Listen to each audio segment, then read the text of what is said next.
انا اعطیناک الکوثر. میں جلدی سے اب اس کو سورت کو بھی مکمل کر دوں تاکہ یہ ہماری سورت کمپلیٹ ہو جائے. ترجمہ کر دیتا ہوں. انا اعطیناک الکوثر، اے نبی ہم نے آپ کو عطا کی کوثر. فصلی، پس آپ نماز پڑھیے، لربک، اپنے رب کے لیے، ونحر، اور قربانی کیجیے. انا، بے شک، شانئک، آپ کا دشمن، هو الابتر، وہی دم کٹا ہے، وہی اسی کی نسل ختم ہوگی، اسی کا ذکر خیر ختم ہو جائے گا، وہی ناقص ہے، اس کا کوئی نام لینے والا ان کے بعد نہیں ہوگا.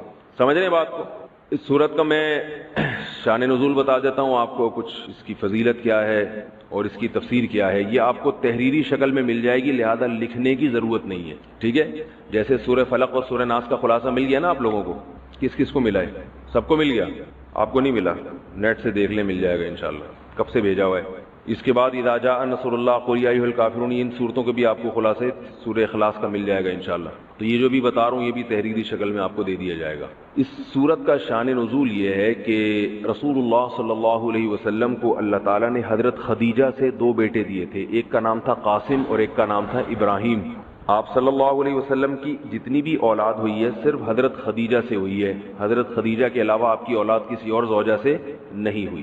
حضرت خدیجہ سے 4 بیٹیاں تھیں اور 2 بیٹے. ایک بیٹے کا نام قاسم، دوسرے کا نام ابراہیم. قاسم کی جب ولادت ہوئی ان کا بھی انتقال ہو گیا، اور ابراہیم کی ولادت ہوئی تو ان کا بھی انتقال ہو گیا. عرب میں نرینہ اولاد کی بڑی اہمیت تھی، کیونکہ انسان کا نسب اس کی نرینہ اولاد سے چلتا ہے، بیٹیوں سے نہیں چلتا. بیٹیاں تو غیروں کی ہوتی ہیں، رخصتی ہو کے دوسروں کے ہاں چلی جاتی ہیں، ان کے نسل میں اضافہ کرتی ہیں، ان کی نسل بڑھاتی ہیں. اپنے شوہر اور اپنے شوہر کے ددیال کی نسل میں اضافہ کریں گی. وہ اپنے باپ کی نسل میں اضافہ کون کرتا ہے؟ بیٹا. کیونکہ نسب کس سے چلتا ہے؟ باپ سے چلتا ہے، سوائے بلاول بھٹو کے.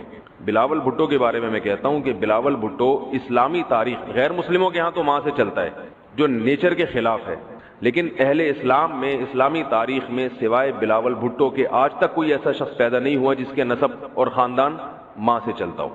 بلاول بھٹو زرداری کے بیٹے ہیں، مگر خاندان ان کا کیا کہلاتا ہے؟ قوم جو آخر میں لگتی ہے وہ بھٹو کہلاتی ہے. حالانکہ وہ بھٹو ان کی والدہ تھی، ان کے والد محترم بھٹو نہیں. تو سیاست میں انہوں نے نسب ہی کو بگاڑ دیا اپنا. سمجھ رہے بات کو؟ تو یہ سیاسی لوگ اتنے خطرناک ہوتے ہیں کہ یہ اپنے باپ کے نسب کو بدل دیتے ہیں سیاست کے چکر میں، کیونکہ زرداری لگے گا تو ووٹ نہیں ملیں گے. ووٹ بھٹو کے نام کو کیش کرانا ہے. خیر، تو رسول اللہ صلی اللہ علیہ وسلم کے 2 بیٹے ہوئے، دونوں کا انتقال ہو. عرب میں بے اولادی کو بھی معیوب سمجھتے تھے، کیونکہ آپ کی نسل چلے گی بیٹوں سے، اور بیٹے ہیں جو باپ کی بہت زیادہ عزت کا ذریعہ بنتے ہیں. بیٹیوں کے اپنے فضائل ہیں، لیکن ظاہر ہے نسل بیٹیوں سے نہیں چلتی. تو جب نبی صلی اللہ علیہ وسلم کے دونوں بیٹے مر گئے، دنیا سے چلے گئے، تو عاص ابن وائل بہت بڑا دشمن تھا اہل اسلام کا، وہ اور قریش، دیگر قریش، وہ یہ کہنے لگے کہ محمد صلی اللہ علیہ وسلم معاذ اللہ ابتر ہیں. کیا مطلب؟ ان کی نسل ختم، اور ان کا نام لینے والا ان کے بعد دنیا میں کوئی نہیں ہوگا، کیونکہ بیٹے ہی نہیں ہیں. تو ریاض کون رکھے گا؟ اولاد ہی نہیں ہے. باپ دادا کے نام کون لے گا؟ اولاد تو ہے ہی نہیں، بیٹیاں ہیں.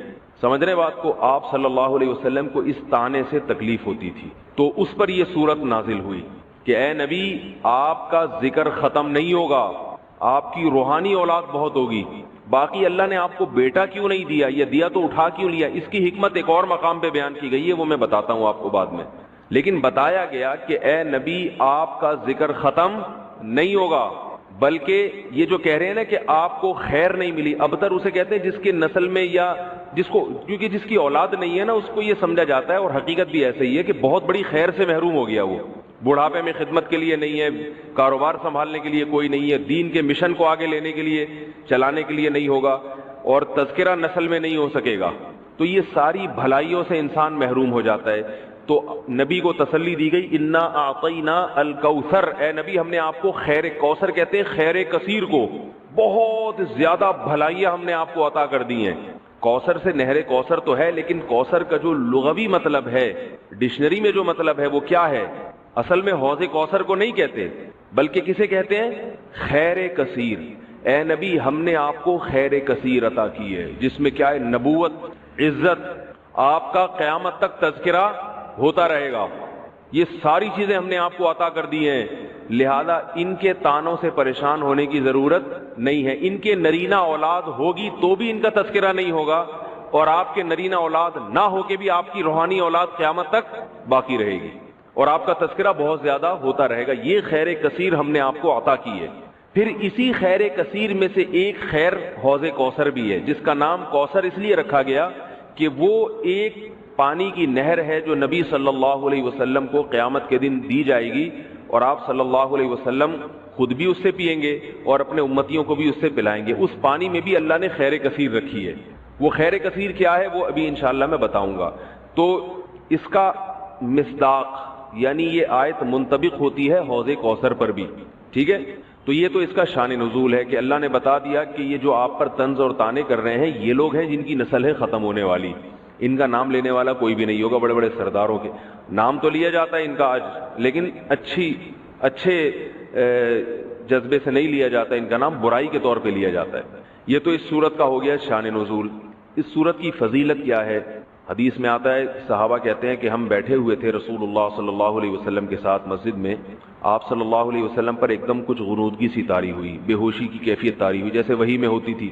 تو اس کے بعد جب آپ صلی اللہ علیہ وسلم بالکل بیدار ہوئے ہیں، نارمل حالت میں آپ صلی اللہ علیہ وسلم آئے ہیں، تو بڑے خوش تھے، اور آپ صلی اللہ علیہ وسلم نے اس سورت کی تلاوت کی۔ اللہ کے نبی پر جب وحی آتی تھی نا، تو جیسے ہی آپ صلی اللہ علیہ وسلم ہوش کی حالت میں آتے تھے تو فوراً ان آیتوں کی تلاوت شروع کر دیا کرتے تھے تاکہ میں بھول نہ جاؤں۔ تو آپ نے فوراً بسم اللہ الرحمن الرحیم پڑھا، اور انا اعطیناک الکوثر فصل لربک وانحر ان شانئک هو الابتر، یہ آیتیں نازل ہوئیں اور آپ نے فوراً ان آیتوں کی تلاوت شروع کر دی۔ جب یہ شروع ہوئی تو صحابہ نے پوچھا یہ کوثر کیا چیز ہے؟ آپ صلی اللہ علیہ وسلم نے فرمایا میرے رب نے مجھے بشارت دی ہے کہ قیامت کے دن مجھے ایسی نہر ملے گی، وہ نہر ایسی ہے کہ اس کے جو پیالے ہیں جس سے لوگ پانی پئیں گے وہ چاندی کے ہیں، اور ان کی تعداد ان پیالوں کی گلاسوں کی اتنی ہے جیسے آسمان کے ستارے، اور اس نہر کا پانی برف سے زیادہ سفید ہے اور شہد سے زیادہ میٹھا ہے، اور میری امت میں کوئی بھی اس کا پانی پیے گا تو اسے کبھی بھی پیاس نہیں لگے گی۔ میدان حشر میں جو لوگوں کا سب سے بڑا مسئلہ ہوگا وہ پیاس ہوگا، سب سے بڑا مسئلہ۔ اور کہتے ہیں سمندروں کا پانی بھی اگر پی لے کوئی ساتوں سمندروں کا تو اس کی پیاس نہیں بجھے گی۔ تو میرے اللہ نے مجھے یہ نہر دی ہے، جو میرا امتی اس سے پی لے گا اسے کبھی بھی ہمیشہ کے لیے اس کی پیاس ختم ہو جائے گی۔ پھر آپ صلی اللہ علیہ وسلم نے فرمایا اسی موقع پر اسی حدیث میں کہ کچھ میری امتی آئیں گے حوض کوثر سے پانی پینے کے لیے، فرشتے انہیں وہاں سے ہٹائیں گے، دھتکاریں گے، میں کہوں گا کہ یہ میرے امتی ہیں، تو فرشتے کہیں گے کہ آپ کو علم نہیں ہے ما احدثوا بعدک، کہ انہوں نے آپ کے بعد بدعتیں ایجاد کر لی تھی، ہیں تو آپ کے امتی مگر انہوں نے آپ کے دین میں تبدیلیاں کر لی تھی، جو دین آپ ان کو دے کر گئے تھے اس پر انہوں نے قناعت نہیں کی، اپنی طرف سے اس میں اضافے کیے، ایڈیشن کہتے ہیں نا، بہت ساری چیزیں بڑھا لی انہوں نے۔ تو اس میں وعید بھی آپ صلی اللہ علیہ وسلم نے بتا دی کہ حوض کوثر سے بدعتی کو پانی پینے کی توفیق نہیں ملے گی۔ تو یہ تو اس صورت کی فضیلت ہو گئی۔ اب اس صورت کے مضامین کیا ہیں، تفسیر کیا ہے اس کی، اس کے اسباق کیا ہوتے ہیں، یہ انشاءاللہ پھر ہے کہ ایک شخص رات کو قل هو اللہ احد کی بہت کثرت سے تلاوت کرتے تھے جادو سے بچنے کے لیے، تو رسول اللہ صلی اللہ علیہ وسلم کو بتایا گیا ان کے بارے میں، جس نے بتایا وہ سورہ یعنی قل هو اللہ احد کی اہمیت کو کم سمجھ رہے تھے، وہ سمجھ رہے تھے کہ یہ صرف سورہ اخلاص پڑھتے ہیں اور کچھ کوئی صورت نہیں پڑھتے۔ تو جب نبی صلی اللہ علیہ وسلم کو بتایا گیا تو آپ صلی اللہ علیہ وسلم نے فرمایا انہا لتعدل ثلث القرآن، یہ ایک تہائی قرآن کے برابر ہے، یعنی یہ صورت معمولی نہیں ہے، ہلکی نہیں ہے۔ یہ صحیح بخاری میں یہ روایت مذکور ہے۔ اور حضرت ابو سعید خدری رضی اللہ تعالیٰ عنہ سے ایک روایت ہے، وہ اس میں ہے کہ ایک شخص رات کو صرف سورہ اخلاص کی تلاوت کیا کرتے تھے نماز میں، تو ان کی شکایت لگائی گئی نبی صلی اللہ علیہ وسلم سے۔ شکایت لگانے والے نے یعنی شکایت لگانے والے کا مقصد شکایت نہیں تھا، ایک علمی بات پر مطلع ہونا مقصد تھا، تو انہوں نے نبی صلی اللہ علیہ وسلم کو بتایا کہ یہ صرف سورہ اخلاص پڑھتے ہیں، یعنی وہ بھی سمجھ رہے تھے کہ یہ تو ایک چھوٹی سی سورت ہے اور بھی قرآن پڑھنا چاہیے۔ تو آپ صلی اللہ علیہ وسلم نے اس موقع پر بھی فرمایا کہ انہا لتعدل ثلث القرآن، فرمایا کہ یہ سورت